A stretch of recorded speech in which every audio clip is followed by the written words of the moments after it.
qui est député européen Rassemblement national. Alexandre Varro, bonjour. Vous êtes donc, comme l'a dit Brigitte, eurodéputé Rassemblement national. Et ça tombe bien pour commencer, c'est le député européen que je vais interroger. Suite aux sanctions qu'a pris Washington contre 5 ressortissants européens, dont l'ancien commissaire européen français Thierry Breton, ils sont interdits de séjour parce qu'ils incarnent la régulation européenne qui veut fixer des règles numériques, le fameux Digital Services Act. Votre première réaction déjà à cette, ces interdictions de séjour qui font de Thierry Breton une persona non grata? Peu de sympathie pour cette décision. Je n'ai pas beaucoup de points communs avec Thierry Breton, il n'en a pas avec nous, mais voilà, c'est une décision américaine que nous n'avons pas l'intention d'approuver. Voilà, et depuis le début, depuis l'élection de Donald Trump, nous disons méfiez-vous à ceux qui croyaient que ça annonçait une ère de prospérité, méfiez-vous, les Américains défendront les intérêts des Américains. Voilà, c'est bien leur droit, mais leurs intérêts ne sont pas les nôtres. Alors, vous dites que vous ne cautionnez pas cette décision. Deux de vos collègues du Rassemblement national, députés européennes, ont l'air de dire que, en fait, Donald Trump a été patient et qu'il aurait dû le faire un petit peu plus tôt. Je cite Virginie Joron, un visa enlevé 1 an et demi après, donc les menaces de M. Breton sur Google, sur X, etc., etc. Un visa enlevé 1 an et demi après montre que les Américains ont fait preuve de beaucoup de patience. Quelle est la position du groupe au Parlement européen? Est-ce que vous êtes chacun dans votre couloir ou est-ce que ce que vous incarnez aujourd'hui, c'est la position officielle du Rassemblement national? Alors, vous voyez, c'est le problème des grands partis, c'est que parfois il y a deux voix sur un même sujet.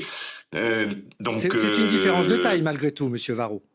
Dans la bon, position, c'est une différence de taille, alors, non? le point de savoir si M. Thierry Breton va pouvoir rentrer aux États-Unis ne me paraît pas de nature à changer la vie politique de la France. Vous voyez, donc que nous ayons avec Virginie Joron une différence d'appréciation sur ce point ne me semble pas d'une grande importance. Donc, moi, je pense que les Américains défendent leurs intérêts et que pour nous, ce sont des affaires de famille que nous souhaitons régler entre Français. Voilà. Je ne vais pas approuver une sanction prononcée par les Américains contre un Français. Est-ce que, selon vous, il est nécessaire que ce Digital Services Act, donc DSA, soit appliqué réellement, puisqu'on dit qu'il y a des difficultés pour l'appliquer complètement? Je rappelle juste deux chiffres. Washington a certainement très mal pris l'amende qu'a subi Google, 2,95 milliards d'euros, pour un abus de position dominante sur la publicité en ligne. Et X, donc d'Elon Musk, vient de se voir infliger une amende de 120 millions d'euros. Qu'est-ce que vous en pensez? Il faut durcir le ton par rapport à ces possibles ingérences. On n'est pas dans la liberté d'expression, là. Je ne sais pas si ce sont des ingérences. On a vu les banques françaises très sévèrement condamnées aux États-Unis, BNP Paribas, avec certitude, Société Générale peut-être, à hauteur de plusieurs milliards. Donc c'est une habitude d'avoir des autorités de régulation derrière lesquelles on espère que ne se trouve pas une main politique qui prononce de fortes sanctions. Voilà, et il faut que les Américains l'admettent. Il y a, il y a BNP aussi Paribas a payé. Oui, non, je disais, il y a aussi une volonté d'éviter les positions monopolistiques des GAFAM, Google, Amazon, Meta, Microsoft et Facebook, pour aussi protéger des créateurs français, de start-up et autres. Ça, c'est nécessaire de dire aux Américains, vous ne pouvez pas faire ce que vous voulez partout dans le monde. Oui, oui, oui, certainement, c'est nécessaire. Nous avons effectivement quelques licornes, comme on dit aujourd'hui, quelques sociétés prometteuses qui ne doivent pas être étouffées par les géants du net. C'est normal de les protéger, mais dans les limites du respect du droit, bien évidemment. Alors, on change complètement de sujet. On va parler des rapports entre la France et l'Algérie. Mercredi, le Parlement algérien a adopté une proposition de loi qui exige de la France des réparations intégrales, je cite, et des excuses formelles pour les crimes de son passé colonial en Algérie. J'aimerais avoir votre réaction dans un premier temps sur ce sujet qui ravive les tensions entre la France et l'Algérie. Vous savez, il se passe rarement plus d'un mois sans que les tensions soient ravivées. Donc il faudrait demander à Emmanuel Macron sa position, puisqu'il avait commencé sa carrière publique en expliquant sur le sol algérien que nous étions coupables de crimes contre l'humanité. Pendant sa campagne, Donc effectivement, en il, 2017. il a donné les verges pour se faire battre aujourd'hui. C'est pas très étonnant que les Algériens aient compris qu'il y avait moyen d'emprunter ce chemin. Il est hors de question, bien évidemment, avec un gouvernement au Rassemblement national, ce qui arrivera, en tout cas c'est possible ou probable, un peu entre les deux, que nous présentions de quelconques excuses. Nous n'avons pas à nous excuser de quoi que ce soit.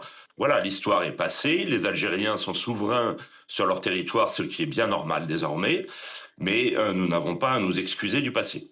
Vous Et n'êtes pas on va pas partisan à chaque fois que l'Algérie a un problème intérieur, ça retombe sur la France. Oui, mais est-ce que ça ne veut pas dire qu'il y a une nécessité d'approfondir encore plus le travail mémoriel? À vous entendre, apparemment non, mais entre la repentance et le travail mémoriel, pour vous, il y a pas de place? Non, on a pas cessé de créer des commissions d'études, des historiens, des gens qui travaillent sur le passé, etc. Le passé, il est bien connu. Voilà. Le problème, c'est pas le passé, c'est le présent. Le problème, c'est que l'Algérie a des problèmes de politique intérieure, et que dès qu'il y a un problème politique intérieur, elle appuie sur le bouton France pour détourner l'attention. Oui, donc à vous entendre, c'est pas en donnant raison au Parlement algérien qu'on réglera les choses. Je rappelle au Alors, c'est passage, un problème algérien. oui, je rappelle au passage quand même que notre confrère, Christophe Glaise, est toujours détenu par le gouvernement algérien. Il a été condamné en appel le 3 décembre dernier à 7 ans d'emprisonnement. Parlons maintenant du Rassemblement national. C'est désolant et nous pensons tous à lui, mais je ne crois pas que ça soit en se roulant dans la fange qu'on améliorera sa situation. Ouais, ces propos vous engagent. On va parler d'un procès qui va nous intéresser, l'appel qui concerne entre autres Marine Le Pen dès janvier prochain. Donc je rappelle, elle a été condamnée à 5 ans d'inéligibilité immédiate, ce qui l'empêche pour l'instant d'envisager une candidature à la présidentielle. Est-ce que pour vous, ce procès en appel, c'est la dernière chance pour Marine Le Pen d'être potentiellement candidate à la présidence de la République? Elle l'a présenté comme telle, c'est-à-dire elle a annoncé elle-même qu'elle demanderait à la Cour sa relaxe. Elle considère qu'elle n'est pas coupable du délit qu'on lui reproche, et elle a bien raison, parce que c'est un dossier que je connais bien, que j'ai suivi comme avocat pendant 10 ans, et elle est évidemment innocente des faits qu'on lui reproche, mais si par malheur la Cour d'appel devait en décider autrement, elle s'effacerait au profit de Jordan Bardella, sans attendre le résultat d'un pouvoir en cassation, pour qu'il ait le temps de faire campagne. Oui, donc, et là, c'est à la fois le membre du Rassemblement national et l'avocat que j'interroge. Pour vous, les délais ne lui permettraient pas, même en allant en cassation, d'obtenir, vous dites qu'elle est innocente, apparemment, en première instance, ça n'a pas été reconnu comme tel. Elle abandonnerait à ce moment-là cette perspective de se présenter, et ce serait le moment du plan B de Jordan Bardella? Ce serait le moment du plan Bardella, qui n'est pas un plan B, contrairement à ce que l'initial peut laisser penser. Nous avons la chance, nous sommes le seul parti de France à avoir deux candidats possibles qui s'entendent bien et qui sont sur la même ligne. Il me semble que dans les autres partis beaucoup plus petits, il y a généralement 12 candidats qui se détestent. Donc ça sera ou l'un ou l'autre, en fonction des circonstances. Je dois vous dire que je trouve absolument odieux. J'ai beaucoup de respect pour la justice, c'est mon métier depuis 35 ans.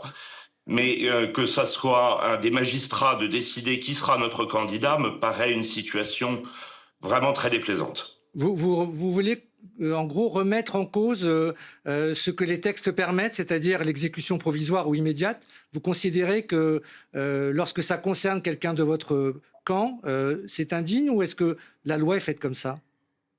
Non, ne mettez pas ces mots-là dans ma bouche. Je l'ai pas dit indigne. La loi est telle qu'elle est. Je pense qu'il faut en user avec beaucoup de prudence et de modération. Et que ça n'est pas tout à fait indifférent de dire que votre décision va peser d'un poids lourd dans les choix démocratiques de pays.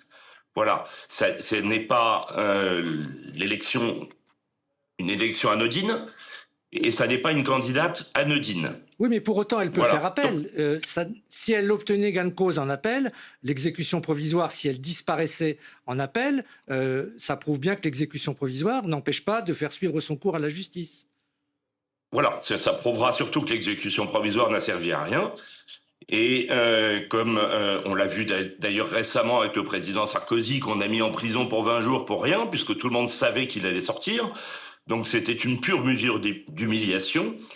Et je veux croire, dans le cas de Marine Le Pen, que bien évidemment, les magistrats de la Cour d'appel vont prendre une décision qui lui permettra d'être candidate. Alors, une dernière question. Vous disiez tout à l'heure que pour vous, Jordan Bardella et Marine Le Pen, c'est le même programme. Il y a quand même des petites différences, que ce soit économiquement ou même par rapport au profil un peu plus identitaire de M. Bardella. Pour vous, c'est vraiment deux candidats identiques ou est-ce qu'il y aura une ligne Bardella différente? Et je vous demande de répondre rapidement, M. Varro.